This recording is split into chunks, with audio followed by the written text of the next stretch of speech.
This is a continuation of a new series entitled Cultivating Children, with this being part 2. In part 1, the importance of what God stressed from the beginning was covered, and how this instruction from God is one of the most important things that mankind should apply to their lives in regards to bringing children into the world. Truly is. It's awesome. There is really no greater responsibility a human being can be given. I'm just going to read it again in Genesis 2:15. And the Eternal took the man and put him into the Garden of Eden. Again, in God's creation for mankind to live life and to dwell. And it says here to dress it and to keep it. So simple, so basic. And so it's brought up how that this word dress has to do with a word that we have coined more so because it actually carries more the meaning of what it's saying anyway in Hebrew, but it's to cultivate and to maintain. And there is work to be done. And so, again, we need to understand the most important kind of work that people could be given is that of children. Children under your responsibility. What greater thing as a responsibility could be given to a human being when you understand God's plan for mankind, when you understand what our purpose of existence is in the first place. And so it's far, far greater than people in the world can grasp and comprehend. It truly is. But we should strive to grasp and comprehend what God is giving us to understand in this matter. And so again, it was mentioned here to dress here in the Hebrew has to do with the meaning of cultivate as to foster growth, to improve by labor. It takes work. That's the point. It doesn't just happen. And I think about Sabbath services and all the things I've seen since 1969 and being in God's church at that particular time. And all the people, all the families I've known, and all the children I've known through time, which has been many through time here. And I think of all those things that I have seen and witnessed and how some of these kinds of things are addressed in people's lives. And I think of the Sabbath service environment itself. There is so much we can train and teach and give and pass along. At some point, candidly, teens begin to become set. And so they make choices. And the reality is that no matter how good a job you may do, if you are really striving and working hard at it, doesn't mean they're going to choose this way of life. But it's still your responsibility to do what you can, to work hard, to give what you can. And so that means work. And so I think of the Sabbath service environment, and I think of all the people I've known through time who've come to Sabbath services, and it's almost as though sometimes because a child is present that somehow they're going to pick up on things and learn lessons and hear things in sermons. It doesn't happen that way. It does not work that way at all. What the parents teach, what the parents help them in, is far, far greater because there are things they cannot begin to comprehend, but that's where it begins. The training, the teaching, the labor, the work. It takes work, and that's the point of what I'm saying. It takes a lot of work. So to cultivate as to foster growth, to improve by labor. So it's covered how this definition includes the meaning of to encourage or promote. You know, even in things to do with the church and Sabbath services, to encourage, to work with, to make the Sabbath special. Things that you can do, especially as it's geared toward God. And that takes forethought, it takes planning, it doesn't just happen. And if people go from Sabbath to Sabbath and it's like every other day of the week and nothing is different when it comes to things about God, then nothing happens. No change takes place. Nothing is planted in the mind that will benefit or profit them so they can make a better decision later on if that chance and potential is there. Sadly, sometimes the world has such pulls, and the environment that people live in, and especially once some enter their teen years, I'll just tell you, it's a battle because of hormones and things that begin to happen in the body and in the mind and the pulls of the world. So you've got your hands full, especially in this world. Thankfully, we're getting ready for another one. But again, it starts with the church. To encourage or promote the development of a child. Indeed, to encourage, promote, further, stimulate, advance, nurture, strengthen, enrich. Those things don't just happen. But so many in the world are just allowed to exist and grow up and don't have a whole lot of guidance. It's like children are sent off to school and the school's to take the responsibility of a parent, and sick world.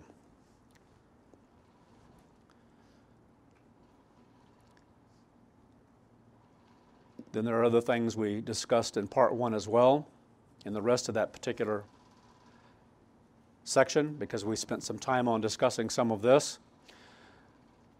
Then we went on to discuss something that is so sick and unseemly that far too many Israelites participated in when they offered their own children to Baal, and specifically to Moloch, when offering them in the fire as sacrifice. I remember some of the first times I started reading some of those kinds of scriptures, and the first time I began to preach about some of those things within a sermon context, and still never get over it, thinking, how on earth could any human being do something like that? To take your own flesh and blood, your own child, and to think that somehow you're appeasing some kind of gods or whatever it is, and you're going to put them in the fire to be burnt. That boggles the mind, how the human mind could think that way. And I think of Judah and Israel, both participated in those kinds of things, even as we read last week. And so Judah was guilty as well. And even to see that Solomon aided in that kind of activity boggles the mind. It really does. So, of course, that was an atrocious act on a physical plane. We can be appalled by such a thing and the thinking of such a thing as God was. But the comparison was drawn of what this means on a spiritual plane to any who do not fully and actively engage in cultivating and keeping their children in the manner that God desires they do. And so, great responsibility before God. And that should not be lost on us, because God has given us so much as His people. I want to go back here and look at Jeremiah 32 again, because this is where we ended in part one, just to review a little of this again, to stress some of what was being said here. Jeremiah 32 and verse 30. It says, "For the children of Israel and the children of Judah have only done evil before me from their youth. For the children of Israel have only provoked me to anger with the work of their hands, says the Lord," because they wouldn't listen. They wouldn't do what He said. They went their own way, did their own thing, worshiped their own gods. And yet it's God Almighty that brought them out of Egypt, and brought them through the wilderness, and desired to give them so much in a better life and blessings in life, and to richly bless them in life in every way. But they didn't listen. Verse 33, "And they have turned their back on me and not their face." You know, we can read something like that and say, how can anyone turn their back on God? And yet if we don't listen, that's exactly what we do. If we don't apply the things in life that we know we should be, that's what we do. "Though I taught them, rising up early and teaching them." Okay. The things that God did in working with Israel and working with Judah. "Yet they have not listened to receive instruction." So, parents, we can read through some of these things. We're going to go through some Proverbs after a while here as well. And the things that God has to say to people, to His people, reflects things of a parent and how a parent should work with children. In many regards, there are things to learn here. So even in this, talking about rising up early and teaching them, it takes work. And it starts at the very beginning of a day. And it doesn't end until that day is over. But I'll tell you what, today it's not that way in society. They can be off in their room playing their whatever games they're playing and just be lost in oblivion to those things. And that makes parents happy because they're up there or wherever doing all this stuff and they're not under my hair and I don't have to mess with dealing with things of life. I don't have to work with them and teach them and instruct them and whatever. And so they're just let go, and that becomes like a babysitter. And if they're not doing that, it's TV or whatever it might be, endlessly, whatever they want to do, or on their computer, without guidance, anyway. We should all be able to see what's happening in this world around us and be appalled at what's taking place, because especially when we come into God's church, that needs to change. We need to work on those things to make sure such things change and that we don't do what the world is doing. Because what the world is doing is wrong. It's sick. And it's producing what you see out here. It really is.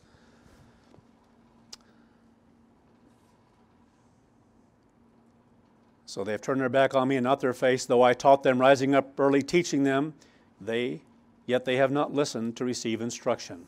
Instead, they set their abominations in the house, which is called by my name, to defile it. I have to hold myself back here a little bit. I'll just be honest with you. Because these things rile me up. When I see that people do not apply what God gives them and what God gives them in His church, okay? Over a year ago, I began to talk about devices in Sabbath services, before Sabbath services and after Sabbath services. And there is no reason on earth. So what is brought into God's house? Now this isn't God's house, but we are God's house, each and every one of us. We have God's Spirit dwelling within us. We are a part of the temple. And this is an environment that is special to God. When we come together in fellowship with one another and with God, and we strive to honor God and Jesus Christ. And a lot of that has to do with how we rear children. Because if we allow wrong things to come in when we have been forewarned not to do so, it's exactly like this on a spiritual plane. There is no difference. There really isn't. So it says, instead, they set their abominations in the house, which is called by my name. Does God care? Does God care what children do? Children of God's people? And whether parents know or see or work with them in those matters? To defile it. And they built the high places of Baal, which is in the valley of the son of Hinnom. Gehenna carries quite a reputation throughout Scripture, and God uses it in a very powerful way to talk about judgment. To talk about judgment. Gehenna. In the valley of the son of Hinnom, to cause their sons and their daughters to pass through the fire unto Moloch, which I did not command them, neither did it come into my mind, that they should do this abomination, to cause Judah to sin. Verse 36. And now for thus says the eternal God of Israel, concerning this city, whereof you say, it shall be delivered into the hand of the king of Babylon by the sword and by famine and by pestilence. Behold, I will gather them out of all the countries. It's amazing what Judah and Israel had to go through, and the example that was set there on a very physical plane. All those 12 tribes that were taken up, 10 tribes, I guess. All the 10 tribes, we'll get this straight here in a second, taken up into Europe, in captivity, never to be known, never to know their identity again, losing their identity through time because they turned their back on God's Sabbath and God's holy days. The Jewish people later had to be taken into Babylon into captivity for 70 years as a whole. And they were able to continue on. They were able to know things about themselves, who they are, the Jews to this day, because they at least kept the Sabbath, even though they polluted it. They kept that timing and the holy days. But again, God had them go into captivity. I think what this world is getting ready to go through again, and what it takes to bring people to humility. Behold, I will gather them out of all the countries where I have driven them in my anger and in my fury and in great wrath, and I will bring them again unto this place. Because this goes way past the time of Israel, and this is talking about what the Feast of Tabernacles is all about. This is talking about the Great White Throne and the Feast of Tabernacles period, the millennium, which is coming, of what God's going to do and what has to take place with mankind before He can begin to have their attention and work with them in life, before they'll start listening. I'll bring them again into this place, and I will cause them to dwell safely, and they shall be my people, and I will be their God. And I will give them one heart and one way. Where does that start? Church of God. That's where the process starts. That's the process. Once we're baptized, we have the impregnation of God's Spirit, then we begin to change. We begin to make choices about change, and God works with us to give us one heart, one mind, one way that's in unity and oneness with Him. It's a process that takes a lot of time. And the battles that we have are in the resistance that we give as human beings, because we tend to resist God and resist His way. And so there's that battle. We recognize that and realize that has to change, and I have to fight against that and do what God says and what God gives. So it begins in the church. I will give them one heart and one way, that they might fear me forever, and for their good, and for their children after them. What does that mean? Well, it means that these kinds of things need to be taught to the children. One heart, one way, God's way. Have to teach about God's way. Have to work, have to labor at that, continually reinforcing God's way, God's Sabbath, the importance of obeying and being obedient to God, and what that means in practical terms in your own life.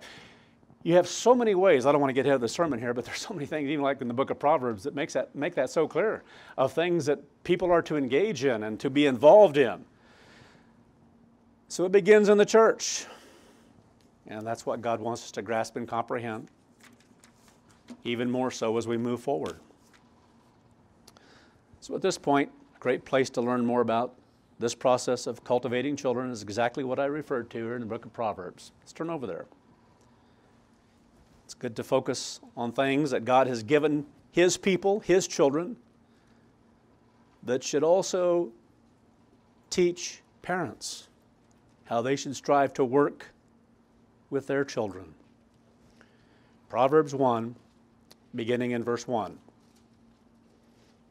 The Proverbs of Solomon, the son of David, king of Israel. Isn't that amazing how we talked about that in part 1? He was given all this. Awesome things in his mind to know, to see, to write, and yet he turned away from it. He turned his back on it. Incredible. Given so much, such riches and wisdom. To know wisdom and instruction. To perceive the words of understanding. To receive the instruction of wisdom, justice. Now, already here, there are so many things. With a child, these things don't just happen. You have to work when things happen. I think of children who go to school or whatever it might be, different friends and things come up, and the kinds of things that happen in human life when people have conflict. And that happens with children because they interact with other children, and so things come up. Opportunities to teach the right way to deal with the matter, the right way to think about other people, how to handle different kinds of situations. And you can never stop that. It's ongoing. And the influences of other people that they have on children, your children. And you have to work with that. You have to work with that as far as what's on TV, what's in music. Yeah. Because those things affect the mind. The kind of music you allow your children to listen to. People don't even know sometimes what they listen to, let alone what they're watching on the internet and so forth, you know. So those things go into the mind. They affect the way you think. I know because I lived it and I had to come out of it. I know how music affected my mind in my teen years, how much I was involved in that, and the kind of impact that had in my thinking to where it was a major battle in leaving and turning from those things and getting rid of that putrid stuff. Some of the stuff, the messages that are there, out there, because they affect your thinking. Anyone who thinks that that doesn't affect your thinking, and it's a powerful influence, you are sadly mistaken. Oh, they're just words, and I think of some of the garbage that some people listen to today. Sometimes it's in movies and so forth, and you hear this background of the kind of cursing and stuff that takes place, putrid language that's used, and they just, that's all they hear. It reminds me of camp. People couldn't talk 3 or 4 words without, you know, excrement coming out of their mouth, sadly. Because that's what they grow up with. That's what they learn. That's how they think. And so they listen to this crap day in and day out. And if you don't think that affects the mind, if any child listens to that kind of thing, I tell you what, you've got major problems on your hand. You need to know what they hear.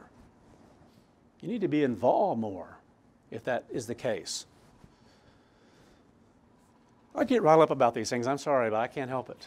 Okay, because I know the impact. I've seen it over and over again for such a long time in God's church.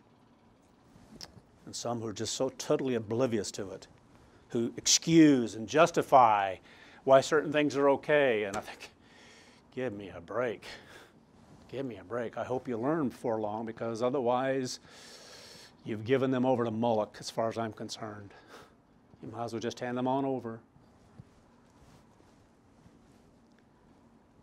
And so it goes on to say here, well, just what it says here, justice, to receive the instruction of wisdom, of justice. You know, that has to be taught. What is just? What is right? You know, today we live in a world where, I don't know why that popped in my mind, but I think of some of these games where teams will play each other and they want to give trophies to everybody because nobody loses. We're not even going to keep score. It's like, anyway, I'm sorry. I think that's not reality of life. That's not what life is like. Life has a lot of hard knocks. In the millennium, life is still going to have a lot of hard knocks. It's not easy just because the world is better, just because God's way is the only way that's taught. We still have rotten human nature. Selfish human nature. People are still going to be motivated by selfishness. And they're still going to say wrong things to each other. They're still going to do wrong things at times. They're going to get in each other's hair. They're going to rub each other the wrong way. And they're going to have arguments, and because that's the way human nature is. Because we're so selfish. When we don't get our way and somebody doesn't do, and that's what happens. What opportunities to teach children when things happen. Even sometimes by your own wrong, bad example. I have seen this so often where a parent does not tell their child, I'm sorry, I was wrong in what I said. I was wrong in how I dealt with that. The worst thing a parent can do is to not admit and tell their child when they have done wrong, when they have been in error, when they have sinned, when they have made a mistake that the child is fully aware of, you know. And so the child learns to hide things, to lie, to want to project an image of something that isn't real. See, where does it? That's how we are where we are. We started somewhere. I can't go much higher. I only got to here. Anyway, you understand what I'm saying? Opportunities to teach what is right and just. You have to teach that. Where are they going to learn it otherwise? Where is a child going to learn it if we don't have those kinds of conversations in life when they're going through something? And judgment and equity. that which is fair and impartial, teaching them how to judge things. And when they've judged something wrong, to let them know, no, you're not looking at this right. This is not the right way of thinking. That's not the way to judge a matter. That's not the right kind of decision to make. Here's where you're wrong. Here's what should be done. Here's why. Have to teach, have to work. You know what? That takes a lot of work. It takes a lot of work. Going on, it says here, to give subtlety to the simple.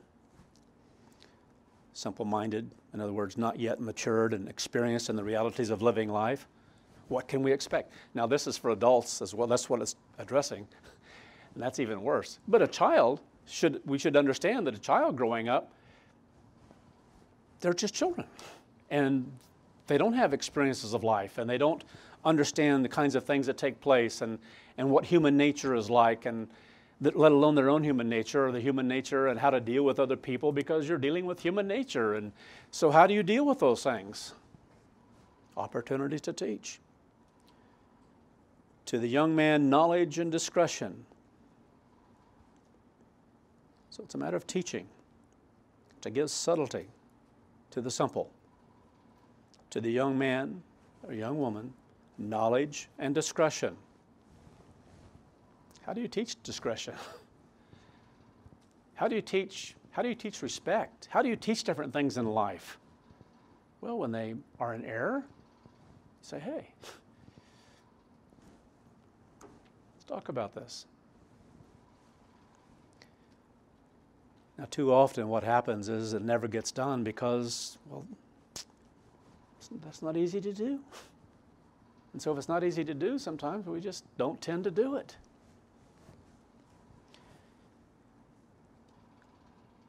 A wise person will hear and will increase in learning, and a man of understanding shall attain unto wise counsels.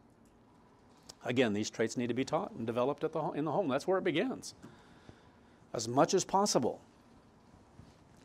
Verse 7, the fear of the eternal is the beginning of knowledge.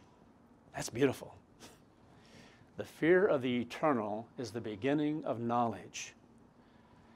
Because if people don't grasp or don't have a right thinking toward God, then the kind of knowledge they're going to attain, the kind of understanding that just won't be there, is going to be a natural course of selfish human nature and the way of the world. You don't want that. You don't want that for yourself. You don't want that for your child. And so there are opportunities to teach these kinds of things. God comes first. How often, rearing a child, can you teach? God comes first. What's the right thing here? The fear of the eternal is the beginning of knowledge.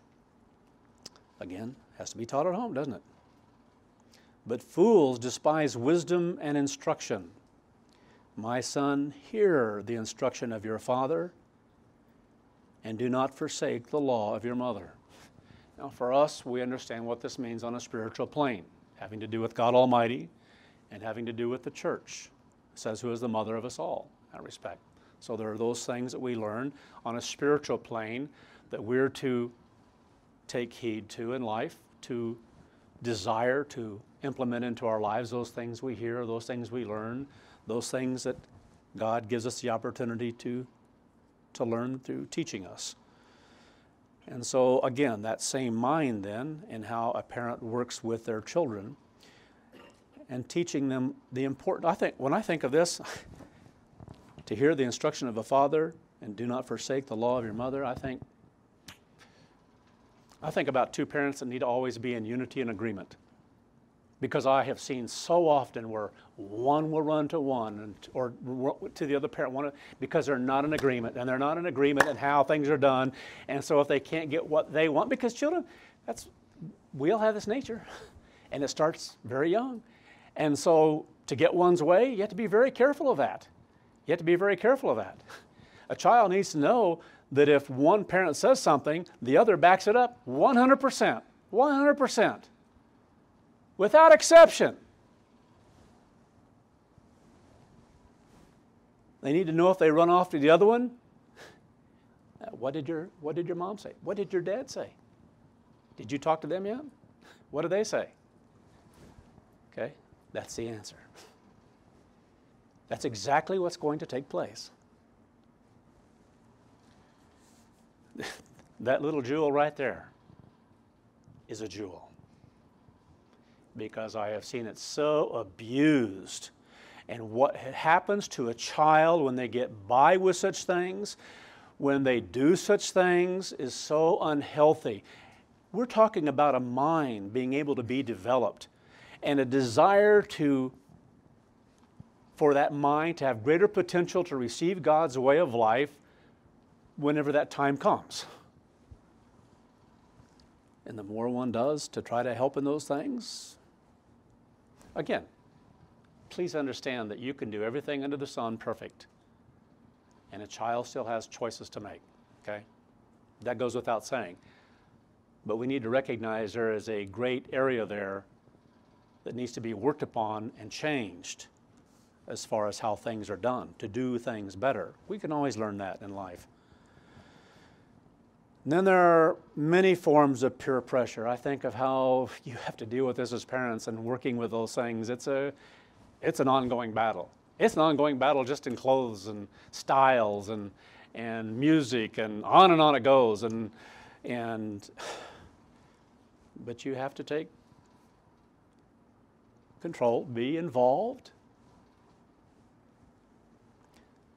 And so there are so many forms of peer pressure where young people try to get others to join in with them in their activities that are not right. And so you have to deal with that on a regular basis. Things that happen in schools that blow your mind nowadays. Kind of school I went to, not like schools today. And the environment that's there, night and day. Night and day. If there was someone that had any cigarettes, that's about the worst that could happen. Today, they're loaded cigarettes. A different kind of weed in the middle, Very common in schools. Drugs, the things they do with drugs. These little circles of people and what they do and what they try to get others to do. Alcohol and so forth. And so it can be difficult for a young person to stand out, to be different. Tell you what, you have to work with someone to teach them. Can you do it perfectly? No. A lot of times we look back and think, oh man, I could have done that. So sometimes we learn a little too late, but we need to strive to learn what we can while we can.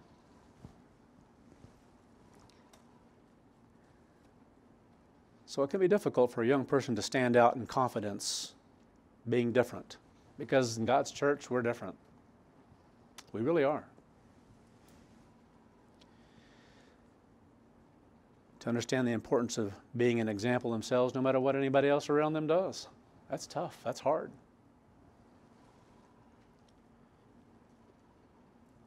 So these things can start to have an effect on a person. Again, like I said, in simple matters like dress, what one wears. I think a style changes in how those things take place, and sometimes you might hit a certain period of time where everything is good, and then other times it starts changing and goes crazy, and you have to work with them. I've always felt sorry for young girls because there's where styles change that sometimes are so atrocious and so sick, and I think sometimes they've even how parents dress their little children in skimpy things that they think it's so cute. And I think there's so many perverts out there in this world today. That's the last thing you want to do. You need to be careful. You need to be careful. And you begin to teach a child at a very young age as to what you let them wear. And if you don't enforce certain rules and certain restrictions and so forth, We have this happen in the church from time to time where different ones that want to hike up the dress higher and higher, and you think, don't you know what you're doing? And sadly, sometimes they do know. But there are things going on in the mind, and they think this is the way it has to be. And why do you want to be that way? Why do you want to do something like that? Well, a parent has to be the one to help teach and to work with, and sometimes to put teeth in something that is not comfortable doing. It takes time. You may have a battle on your hand for a long time, but what are you going to do? Let the world have them and not try to fight the fight? So just give in because it's the world, it's the way of the world. We don't want them to be different. We want them to be able to have other friends and to get along, and so we don't want them to stand out and be different because that's just too hard on them. Like, what are you teaching the child? I'm so thankful we're almost at the end of this, because we're going to go into a new age now where that's not going to be the problem like it has been in times past. Okay. But if you can understand that, just in that one area alone, please understand that this permeates many things in a child's life. That's just one easy one to begin to notice, to begin to look at.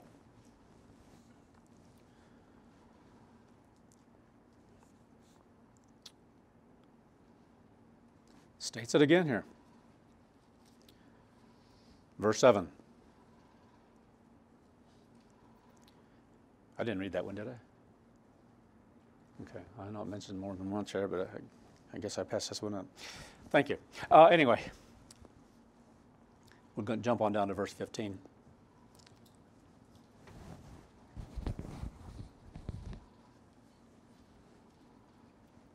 I think of sometimes even how peer pressure, how cruel sometimes young people can be to others. And if you don't join in with them in picking on someone else or making fun of someone else or passing around gossip about someone else, and they can learn cruel things, some at a very young age. Where do they get that? Well, anyway, you have to work with them. Because a lot of times things will come home. Other things will happen and you have to get involved and find out. But there's an opportunity to teach them. There are certain things you don't participate in, and here's the reason why. Anyway, there's no end. There really is no end to the time and effort that we need to see as parents. Far greater responsibility than what I ever knew. I didn't know the things that I know today as God's minister, as teaching the things that I do and the things that God has given and what He's preparing us for. Things that I knew to what we knew at that particular time. But I see these now as so much more important. And why God wants us to grasp and comprehend these things because of where we're headed. And so much more responsibility than what we've ever grasped or understood is in the church.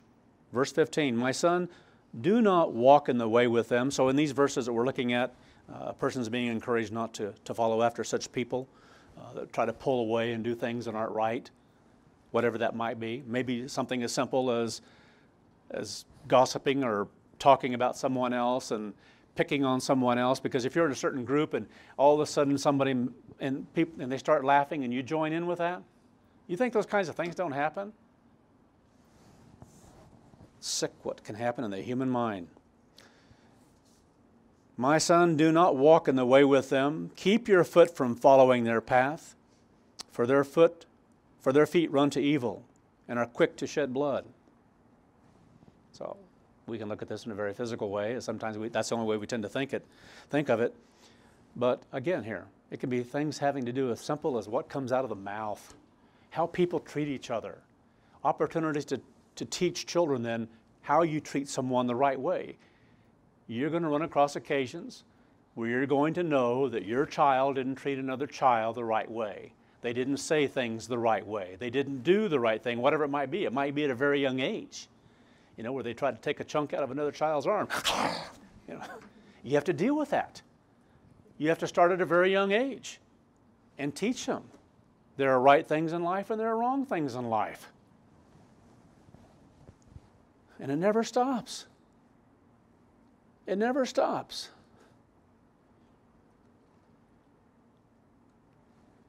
I remember in both occasions when our children reached a certain age, in praying to God, I thanked Him for the time and opportunity I had to work with them.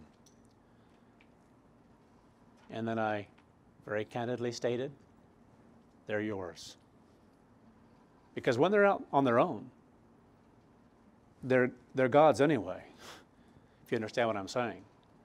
But how we think about it and what we do, your desire is to be able to give them over to God. That hopefully they'll make the right choices for God's way of life. That doesn't always happen because of human nature. Anyway, you've got to strive to do your part.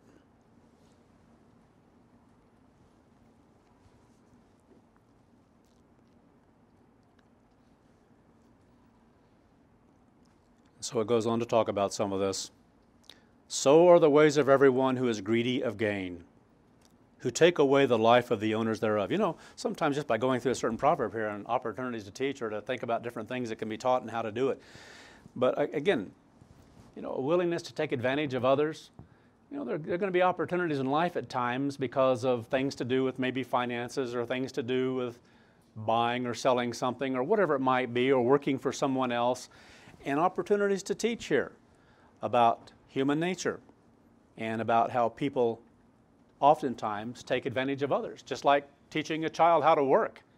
That's one of the biggest problems in society in the world today, because so often young people aren't taught how to work and how to act on a job, how to, when you work, there are certain things, that's why giving chores and having responsibilities at a very young age and learning how to do those things and teaching children how to work, that it's a big part of life.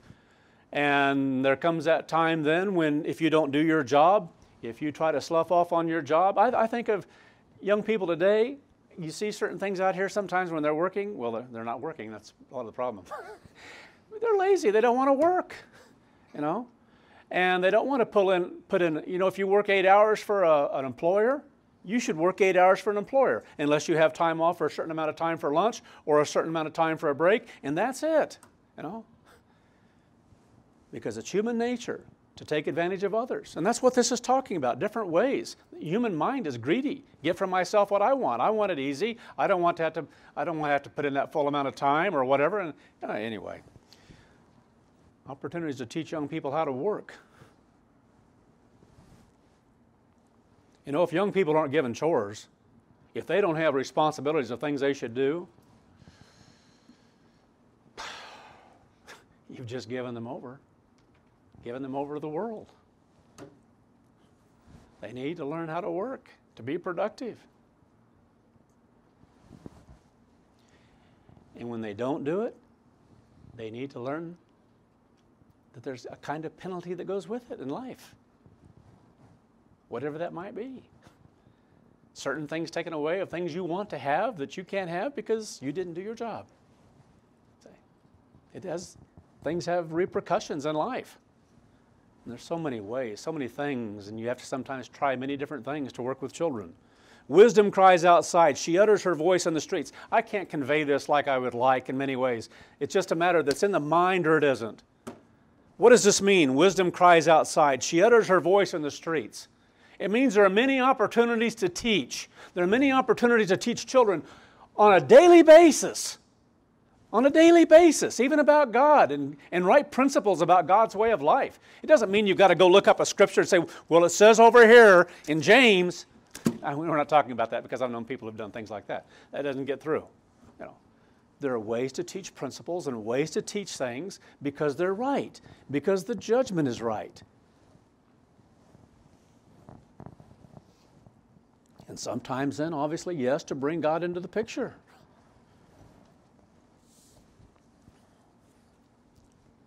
Wisdom cries outside, she utters her voice in the streets.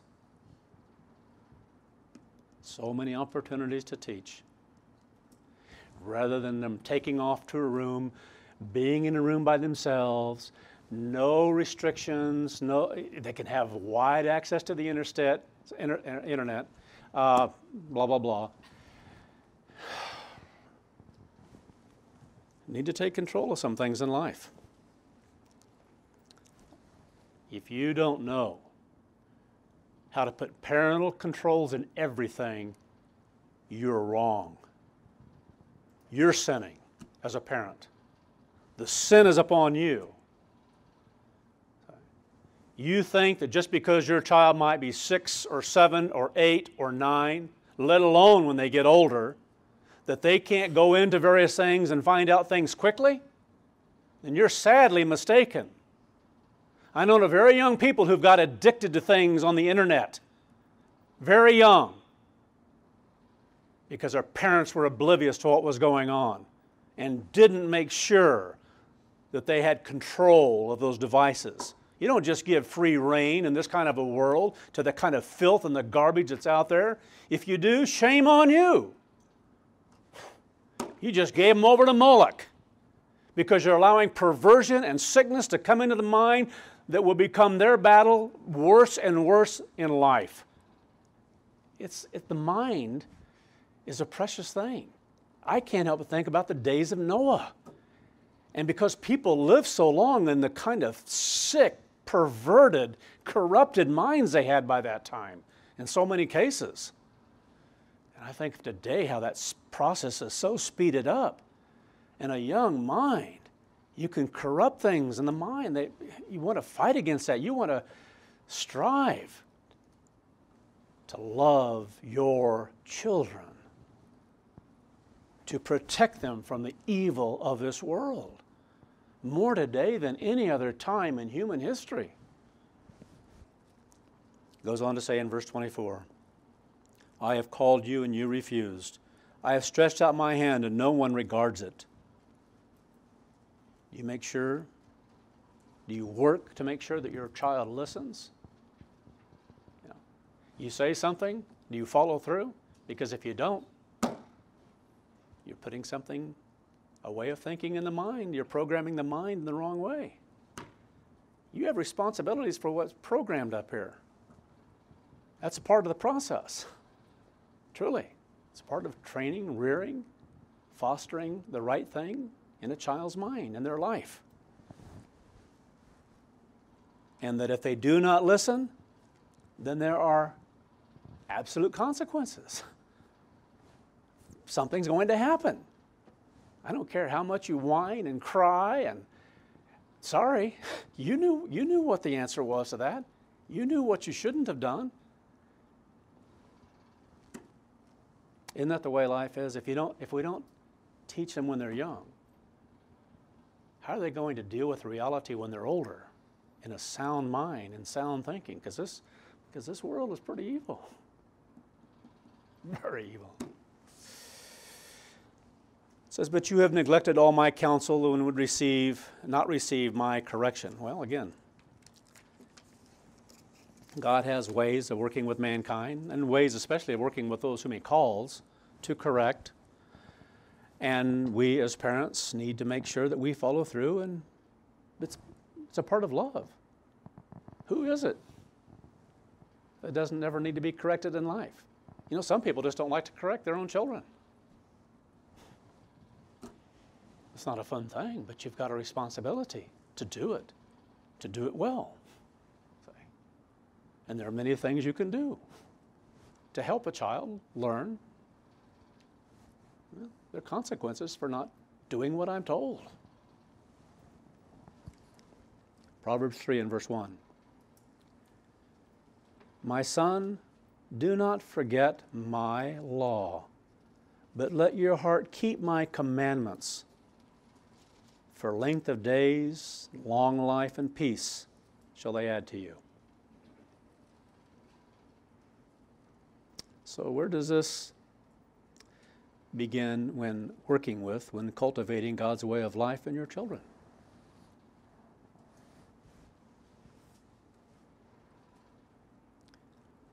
It should be at a very young age.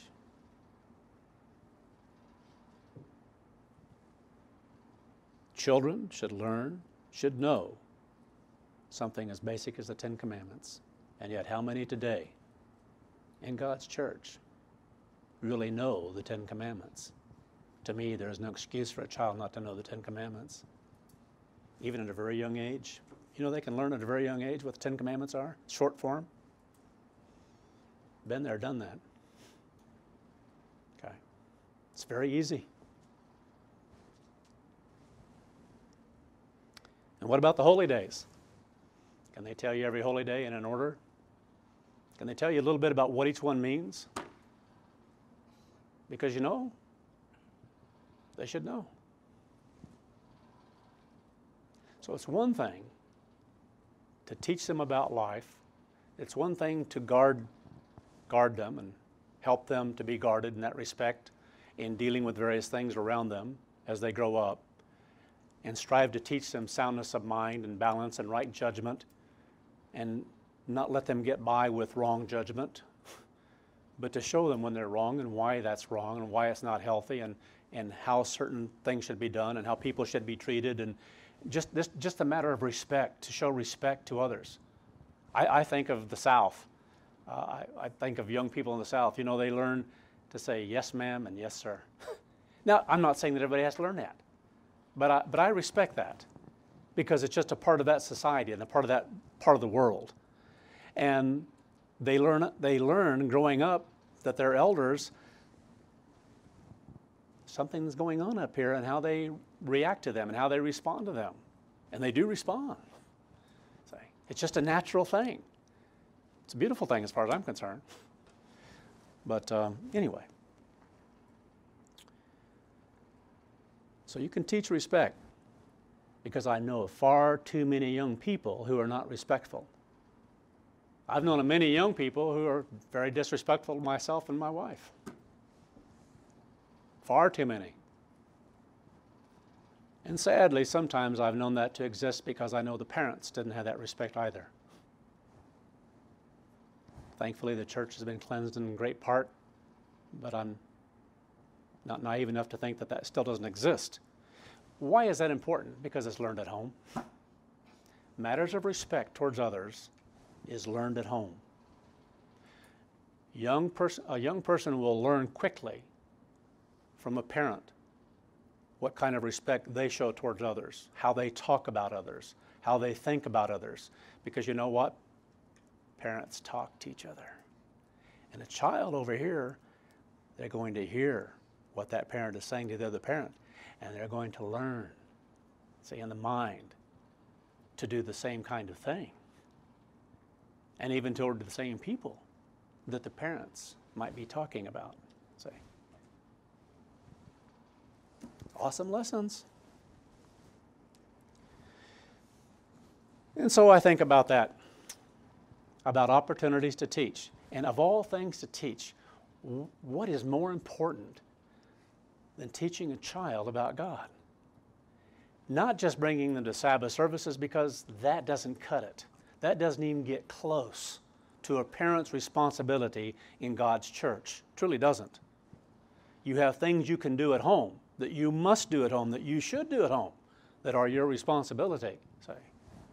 So, young people, hope you're listening today, because I know you're going to start learning the Ten Commandments. I know you're going to start learning the holy days. And if I were to ask you at the Feast of Tabernacles, which I probably won't do this year, but at some other holy day or when I'm visiting in an area, how are you doing on those 10 Commandments?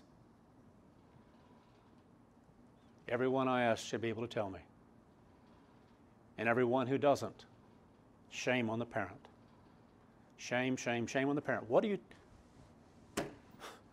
Do we think a child just learns by osmosis God and God's way of life and God's truths? Do we not grasp and comprehend as adults and the process we've had to go through in our lives that we have to teach, and we have to teach about God, and we have to teach about some of the most basic things? 10 Commandments are simple. Frankly, all the books of the Bible are pretty simple, beginning to end. But today, I don't even want to get in there. Technology has made things too easy sometimes. Too easy. But there's so much we can learn. There's so much that we can teach. So they should understand Passover, days of unleavened bread that follow, and all the way through to the last great day. And depending on their age, to come to understand a little bit about what that day is about and what it meant, even if it's a very physical thing. Well, that's when God led the children of Israel out of Egypt. That's right. And when was the last time you ever read a story like that to your child? Or have you ever?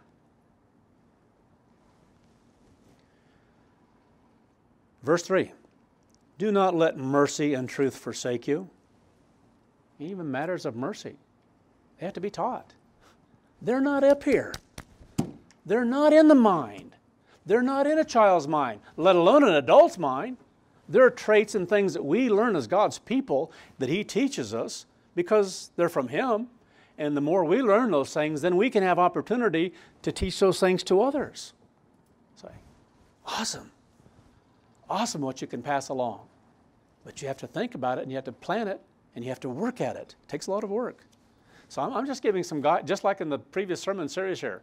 It's an overview of some things that should get to the crux of the matter and everything, in essence, without going into every little detail. I don't have to do that, because wisdom cries in the streets.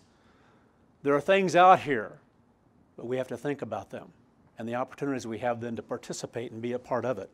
Do not let mercy and truth forsake you. Truth? How are they going to learn truth if they don't even know the Ten Commandments? What does that mean? Is there a great God out there that tells us how we should live our lives? Yeah, He tells us to keep the Sabbath. Well, what are the rest of those? What are the rest of those commandments? What about the ones? What about those last 6? What are they? And how does that affect your life? What does that mean?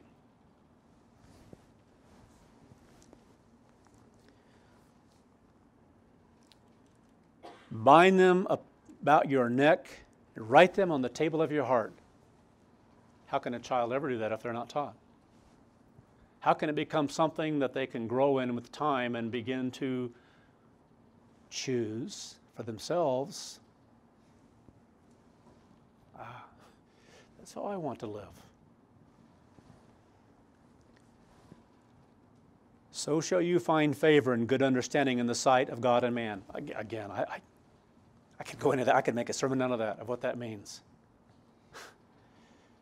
Just about God's way of life and a person learning it, and how that this comes back in favor just by living a right life, by how people treat one another, how you work on a job, etc., etc., etc.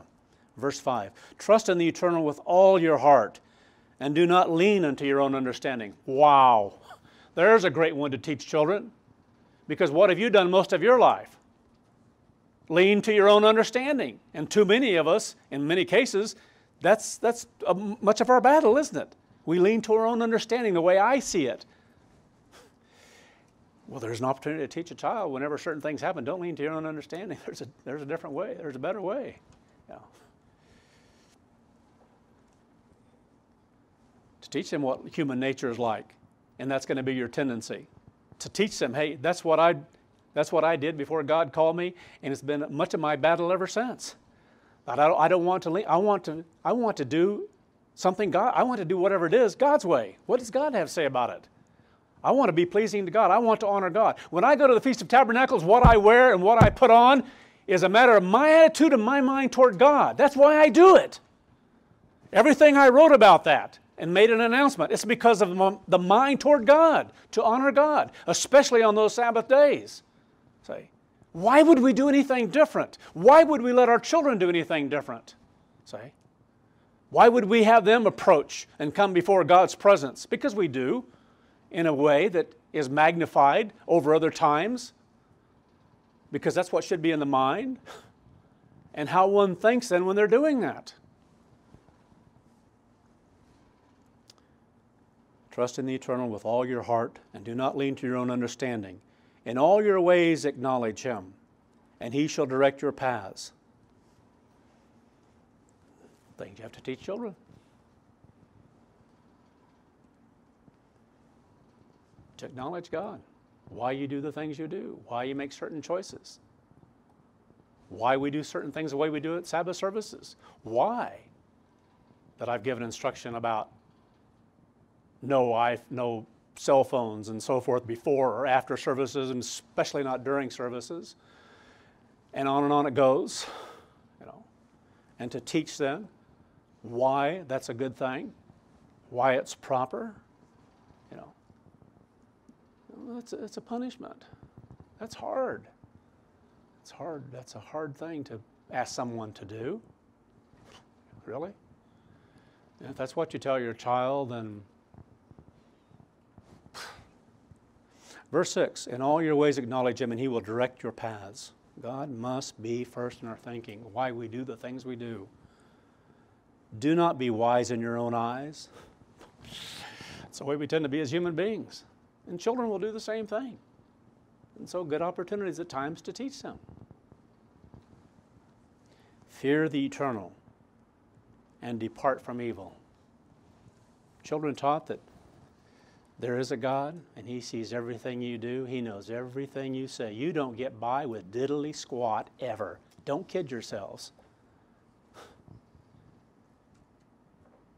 Be sure to know your sins will find you out, young and old alike. I have seen this so many times. I've been so thankful for that so many times in life, even with my own children.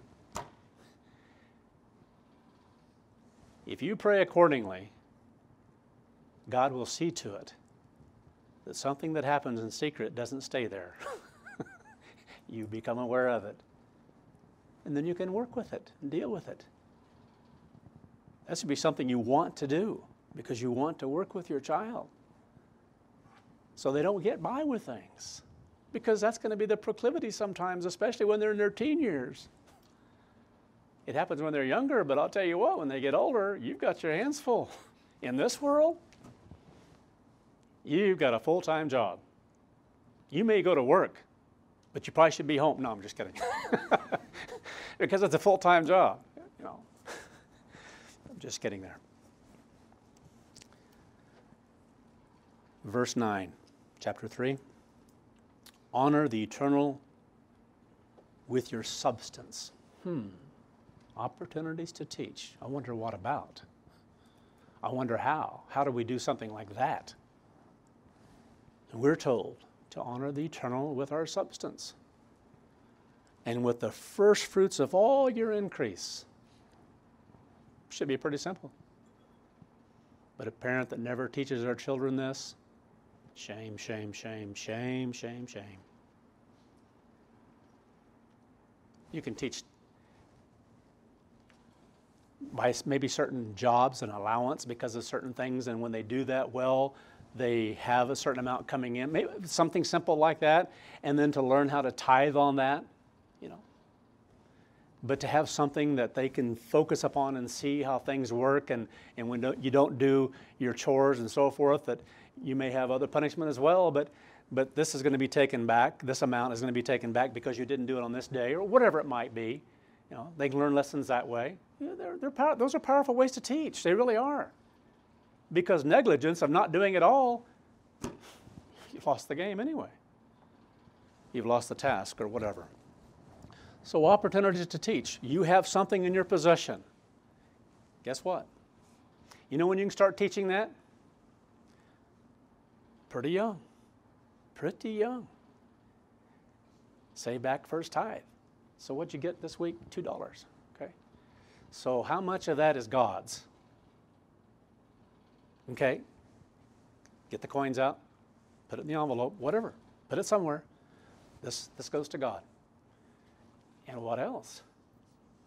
A second one. Another 20 cents.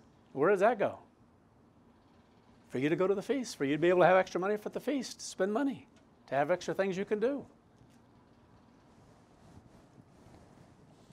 And you can multiply that many times over and say, and then whatever you're able to do in that amount, you're going to see to it you get more, even above and beyond at the feast. But you don't do it? Anyway. Their choice.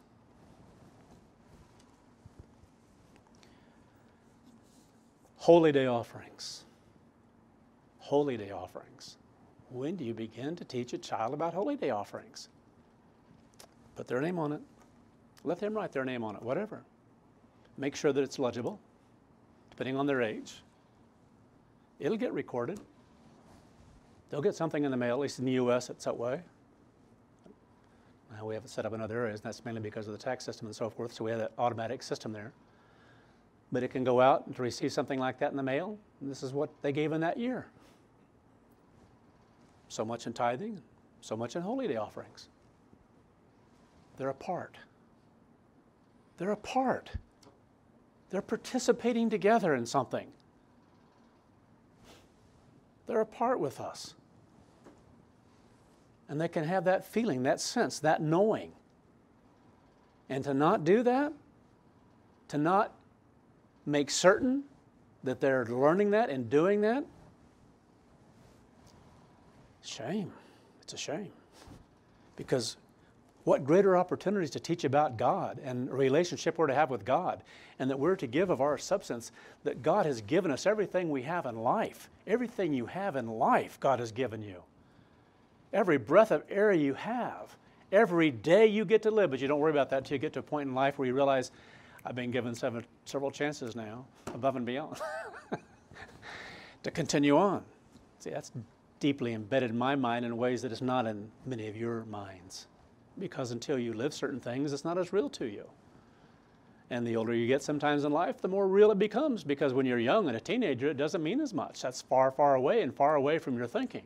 So, but what a great opportunity to teach children about God's creation, things that are out here. Everything that's out there that we're able to enjoy in life, it's because God put it there. And if we don't have those kinds of conversations in life, and what He desires is to receive a part back. Why?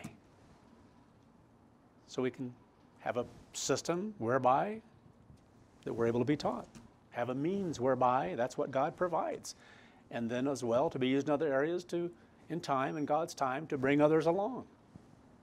Wherever and whenever that might be. So there are many opportunities to teach reasons why and how things are done the way they are and why what we're a part of. Because if they don't feel a part of something, if they're not taught to be a part of something, then coming to services is like a punishment. It's like having to be here for 2 hours, and when is he going to quit? You know, well, I'll just go longer than, anyway. Proverbs chapter 4. I want to finish that where it said that, honor the eternal with your substance and with the first fruits of all your increase. So shall your barns be filled with plenty, and your presses shall burst out, I'm sorry, get that right, with new wine. Anyway, opportunity to teach how God works in our lives when we're younger and our participation in that we might be able to teach them in some of this as well. So again, teach children these things. Proverbs 3, verse 13 here.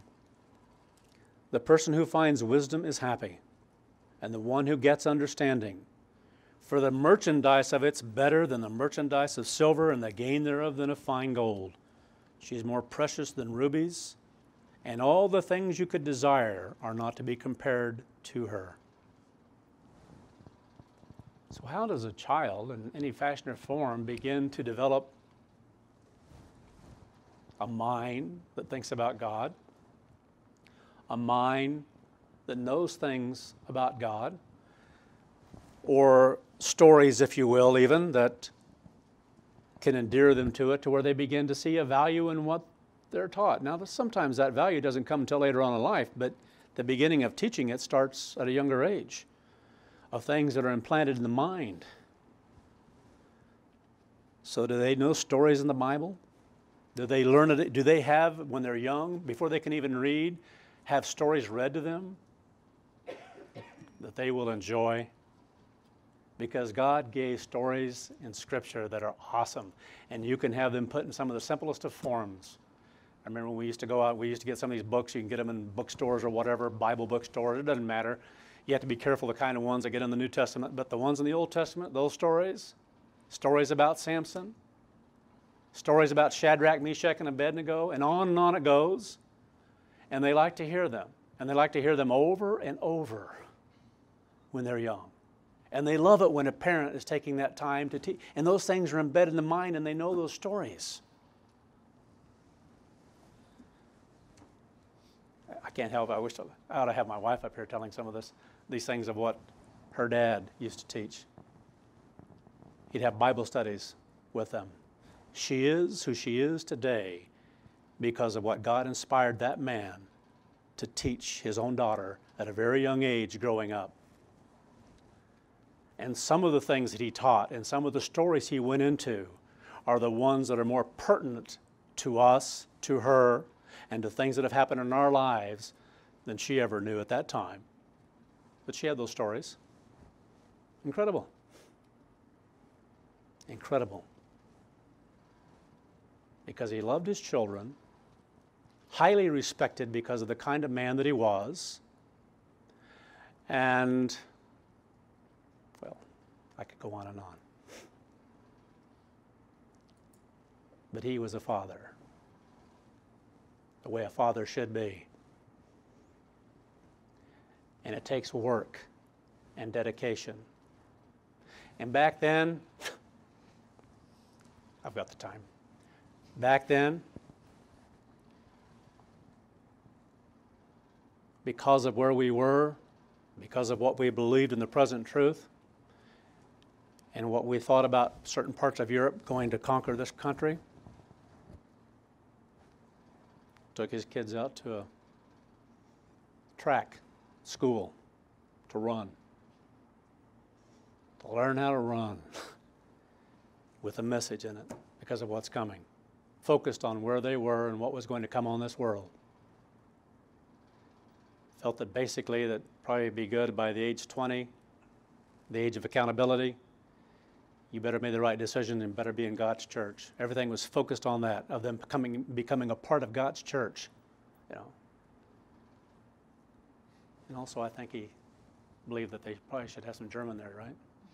You're going to be surprised to learn that one of his grandchildren, that's what happened. Anyway. But that's what he worked for, because the church is everything. This way of life, where we are in the world, the end of an age is coming, and what he wanted to teach his children. So he had Bible studies every Friday night, long ones.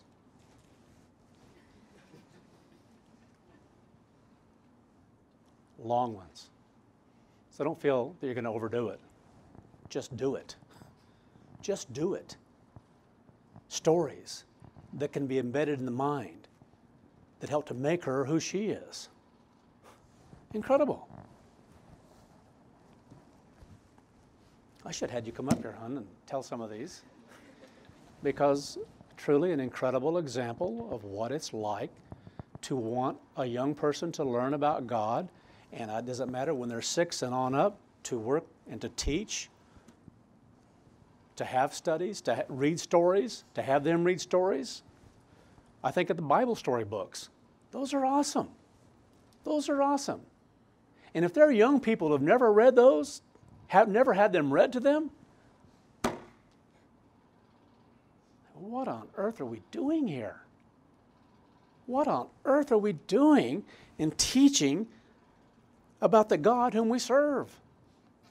What are we doing? Maybe they should go and read and come back with a certain report or whatever, write something up about what they've learned, read a certain amount, whatever it might be. How much do we want this for them? How much do we want God's way for them? If we don't do it, it doesn't happen. I'll guarantee you that. It just doesn't happen. Proverbs 4 and verse 1. Listen, you children, the instruction of a father, and give attention to know, to learn. So to know. So again here, it's about learning. It's about giving attention to things.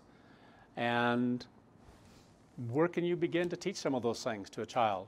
To pay attention in Sabbath services. You know, not to be out here in some la-la land doing something else and the thinking. And where do you start with that? You can start at a pretty young age. Teaching a child about paying attention. And I could go on and on about different things you could do to enhance Sabbath services. And if it's never been done, it's going to be perhaps a little bit of a battle at the beginning. Maybe a big one, I don't know. I really don't care. Because if no effort is made, then where is the child? What can be done to help at this point? Well, I would want to strive to do all I could. So listen, children, to the instruction of a father and give attention. Well, that's how we begin to learn right here in Sabbath services and the holy days and the Feast of Tabernacles. And they have to be taught to pay attention. It doesn't just happen, you know. I'll tell you what, children today have it really easy compared to what it was in worldwide. Okay. Children learned how to take notes very early on.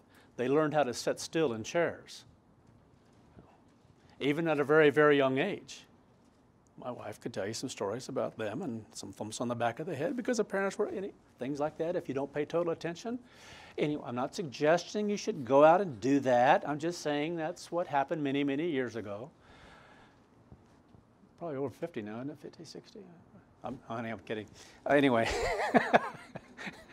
I'm talking about a long time ago. But even 15, 20, 30 years ago, the way it was in God's church was more of a thing, that's just what you do, You learn how to take notes. Now we have these tablets where we can just go to Bible verses, and that's fine. But I still personally I still do it. When I hear Johnny or Wayne or someone giving a sermon, I write down some notes because there are certain highlights of things and just the scriptures themselves and sometimes circle them because I want to go back to them and look at certain things that spark something in my mind when I heard it, and I want to go back to it later. But if I don't do anything, I'm here and then I'm gone. And I guess that's permissible. Not necessarily the best. I don't agree with it, but I'm not saying everyone has to do it. Do you understand what I'm saying? Sometimes it's good to capture some of those older ways because they're good, because it's participation and teaching things at a very young age about respect and attention, and on it goes. So I think of the Bible stories. Awesome books, the way they're written. Even the pictures. I get a charge out of those old pictures in the Bible story book. Do we have those on the site, or are those pretty much just I haven't even gone to look so long, but what's on the site there compared to what the old books, we used to have the books themselves, and Basil Wolverton himself is the one who did a lot of the cartoons, well, they're not cartoons there, but some of those pictures of things that as a child or a young person, or even in God's church, a young person, take a look at some of those and go, oh, that's horrible, But anyway, he had a way of grasping something in a little picture like that, and anyway. The only thing I knew the name for was Mad magazine, wasn't it? He was the one that did a lot of those cartoons and stuff. Anyway, he came in the church later on and did some of those things in for the book that was there. Anyway, simple things to teach. To teach children the importance of paying attention at Sabbath service is incredible. You have to work at that. It doesn't just happen. To listen. Maybe, it depends on the age, too, where a child is. You have to work with those different things. Maybe at a certain young age or whatever, just to have a few scriptures written down. And maybe sometimes, as some have done, they look at the parents, what they wrote down in there as far as the scripture is concerned, and then they look over there because they get in the habit of doing something. Not just sitting around waiting and shuffling around and can't wait till service is over or whatever, to participate. That's how you start learning some of those kinds of things in life. Proverbs 4, verse 3.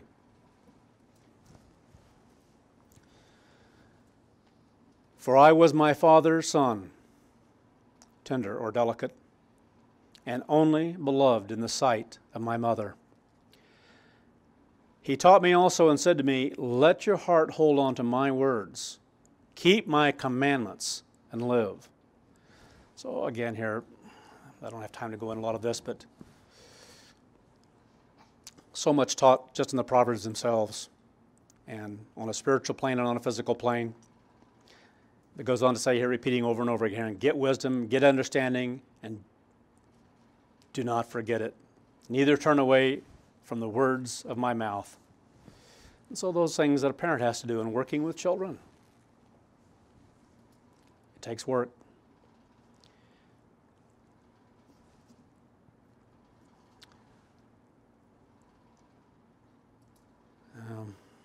Trying to decide here how much of some of this to go into or not to go into. One of the most powerful means of teaching a child, a young person about God, again, is to teach them respect for the environment, the Sabbath services. From before services begin, while they're in session, and after. And parents need to be aware of children. I think especially the Feast of Tabernacles, because I hope that we're really striving to do these things at that point in time, because it's not just a free-for-all. There's a matter of learning respect for the property we're on, for the management that's there, for the people who see us, the example we set. And so we don't want any kind of a free-for-all. I've known of too many parents, and still some to this day, they don't know where their children are and what they're doing. You don't have that luxury. You brought them in the world. You must work with them. You can't just be over here visiting and be oblivious to where your children are. It's your responsibility. It's not somebody else's. Say. And so we need to be careful in those kinds of things and make sure that we're doing our part in leading and guiding and teaching respect and teaching matters of order, teaching decorum, whatever it might be. Teaching people how to respect other people's property, whatever it might be. We have those responsibilities as parents. But if we don't know what they're doing, anyway. So we have the environment. This is an incredible environment to work with your children. I think of Mr. Neff, Leroy Neff. He was our pastor in Houston before Mr. Armstrong brought him into headquarters to be an evangelist and to be the treasurer of the church at that time. But I remember when he gave the subject matter of teaching, rearing children and so forth, that he gave this example of someone in the church that he respected, and if I remember all the story or whatever, he had several children, and they were so well behaved every Sabbath. And Mr. Neff asked him one time about what did he do? How children acting like this, being like this when they in services, always. He said, well, I found that if you work with them 6 days of the week, on the Sabbath, they give me rest. Something like that, I'm paraphrasing it. But that's what it is, it takes work. And so by the time you come to services, they had a certain behavior and a certain respect they had toward him, toward what he told them, and how they were to conduct themselves, and they did it. And anyway, the story will never leave me. But good example. Finally, let's read part of Proverbs 6.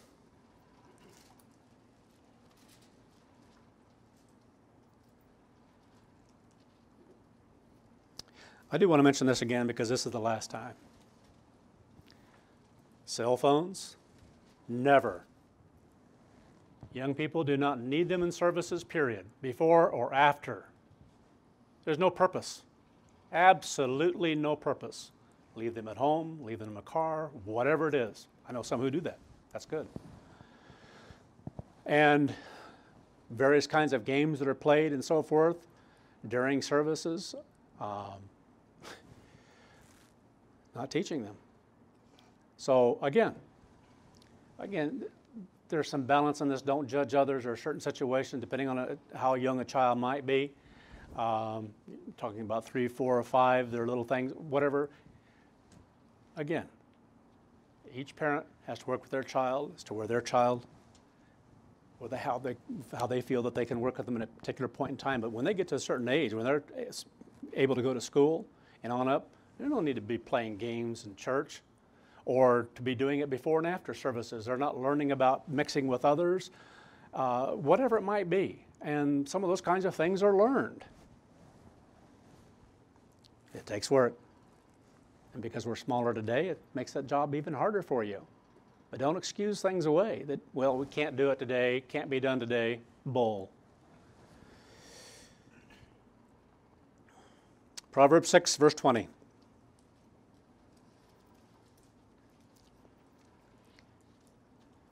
My son, keep your father's commandment, and do not forsake the law of your mother. God hits us pretty strong. Reminding us again some very basic things. Whether it be in a church environment that he teaches us on a spiritual plane about the importance of things that are given within God's church or those things that are given from him in his word. Okay? And how we're to live by those things that are given, to support those things, to respect those things, to honor those things, to speak of those things in positive ways. One of the most damaging things that a parent can do is to speak before their children in disagreement with things that the church has given and does. And I have witnessed this ever since I've been in the church, where parents have done this openly, not just with other adults sometimes in the church, but in supposed conversations between a husband and wife or whatever, and children hear it. Amazing.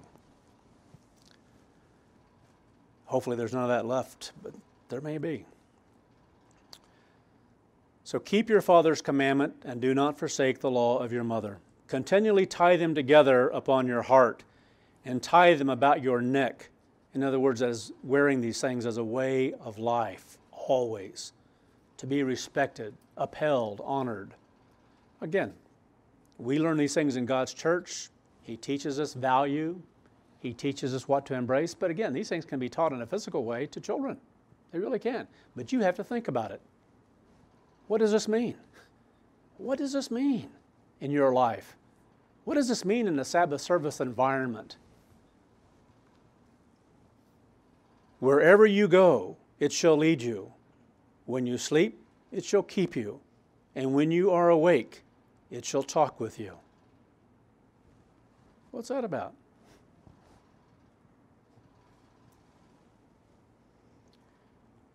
For the commandment is a lamp, and the law is light, and reproofs of instruction are the way of life. I could give a whole sermon on those last couple of verses. Little things to do, little things not to do, but I don't have to do that. It's up to us to think about our own lives and our own situations and matters that come up every day in our lives, if we have children, of things we can do, how we can do them, of how to teach some of these traits and characteristics and qualities and things about God. The commandment is a lamp, and the law is a light, and reproofs of instruction are the way of life. That one alone, just that last one alone. You know, you have incredible opportunity in teaching a child the reality of life and about love. What does God tell us? What does God tell us if we are without correction? If He didn't chasten us? And why does He do it? Why does He correct us? Because He loves us. He cares about what happens to us. That's a matter of love. Now, if that isn't done, then where's the care? Where's the love? If the love is there, we're going to do it. If the care is there, we're going to do it. That's the point. We'll involve ourselves in doing the things we need to do. Reproofs of instruction or correction, reproofs of instruction are the way of life. And what a great thing to teach a child in the first place. Even that. When things of correction take place, use that as an opportunity to teach. Hey, you're going to learn that this is the way life is. This isn't going to stop just when you're young and at home. This is going to continue on your job. And how are you going to respond to that? You're going to respond to your boss, your employer, like you are to me right now? How far do you think that's going to get you? On and on it goes. To your teachers, whatever. How are you going to respond to them? Learn that correction is not an enemy. I'll tell you what, I've known too many people leave God's church because they just didn't grasp this. Reproofs of instruction are a way of life. We by nature are selfish. You think that can be taught to a child? Why are you doing that? What was your motive? Do you see what's working here? Can you teach them about selfishness? Absolutely. They're not going to grasp it like you do on a spiritual plane, but you can start teaching things on a physical plane. And if of all the things I've just gone through, this one here, if that could be taught to a child, how blessed you would be as a parent. How blessed that child will be if they can learn that. To expect this as a part of your life, because it's never going to stop. It's never going to stop because our nature is selfish. Our nature is inward. And God, who loves us, wants us to be different in how we think toward others and how we treat others. And so we have this battle. You think, can you teach a child that? That you've got this battle that goes on inside? Absolutely. You have opportunities to begin to teach some of those things. You're struggling right now. You're battling inside right now. You don't like what I've told you. You don't like your punishment. Do you see where that's coming from? Do you see a little bit of yourself here? Go look in the mirror. Go look at that face. Where's that coming from? Doesn't look so good, does it?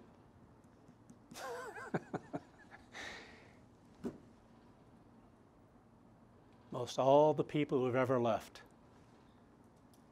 never fully got this.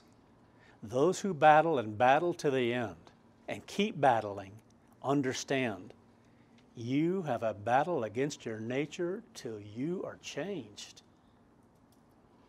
And so to teach a child that God made us this way for a purpose, I think one of the big sermons of the feast this year we're going to build upon that we've talked about in times past. To me, it's such an incredible marvel and something God's revealed to us in such a powerful way. The very reason why He made us the way we are. You can teach this to a child, and they can begin to learn. Awesome. Well, we'll stop there. But that one thing alone, what a blessing to learn such a thing at a young age. Parents, be diligent. Work hard to cultivate your children, especially into God's way of life.